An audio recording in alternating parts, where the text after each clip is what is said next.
A financial report is always based on a set of assumptions. As superintendent, I use these assumptions to help paint a financial picture so that the school board can make prudent decisions. One of the most important assumptions, and almost always the most difficult to predict, is your student enrollment.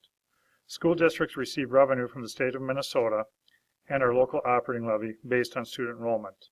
As enrollment decreases, the dollars to operate the school decreases as well. I want to remind everyone that 10 years from now, we are still going to have a graduating class of 340 students. That is still a great sized school, and we will be able to provide wonderful opportunities. I graduated with a class of 35 students, and we did not have a lot of opportunities. There are many communities that would love to have 340 students in a graduating class. We simply need to level off and to get stability in our enrollment. There are several factors contributing to our past and continued declining enrollment. This graph outlines that our district is in a continued pattern of having fewer females in childbearing years. Combine this with the fact that families are having fewer children per household than in previous decades, and you can understand why we are having declining enrollment.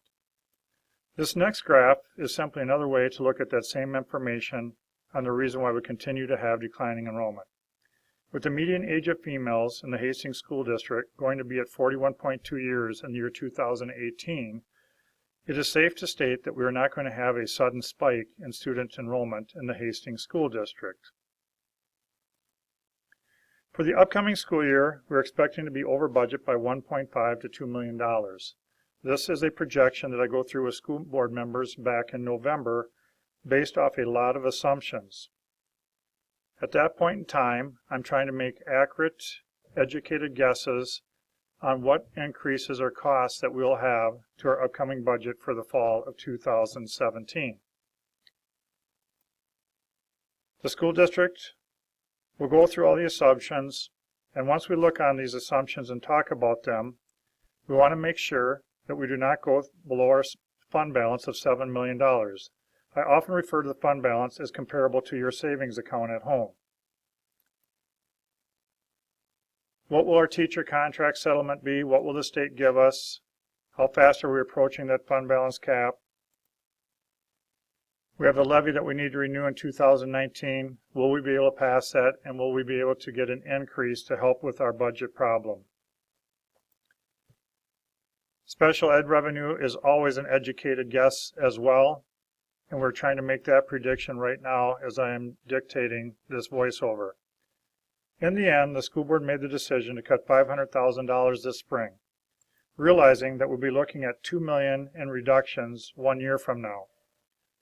A big part of the reason for cutting only $500,000 this spring ties back to the fact that we don't know what the state legislation will give us for funding, we don't know what the teacher settlement will be, we don't know what our special ed revenue will be for sure, and 1 year from now we should have answers to all those questions.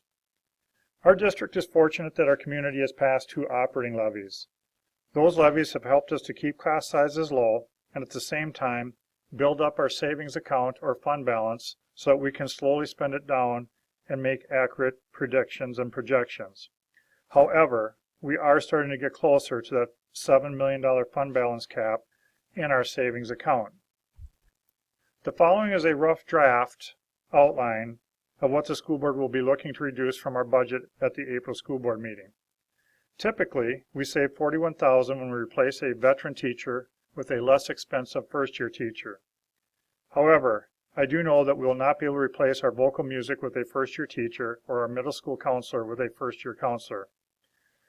We also know that we will be replacing an elementary teacher. And when we have a veteran secretary retiring, the replacement savings is around $12,500 for that position. There is a veteran middle school teacher and elementary teacher that we are not going to replace. When you combine the salary, TRA, FICA, and health insurance costs for these positions, the savings for these 2 positions is up over $100,000 respectively. We also have a position at the high school in social studies where we will not be replacing a teacher. That savings is not as great due to the fact that that teacher is a first-year teacher. At our middle school, we have a combination of positions due to a 7th grade class size coming through that has smaller numbers, and we're going to be using several staff members to help cover some of these partial positions in addition to a partial retirement from those positions. In this proposal of $522,000 in reductions, we've been able to adjust and be flexible with our staffing and still keep our class sizes low. We are also trying to impact as few employees as possible, and I do believe that the school board will approve this proposal in April. As always, if you should have any questions, do not hesitate to give me a call or send me an email. Thank you for taking the time to watch and listen to this video presentation.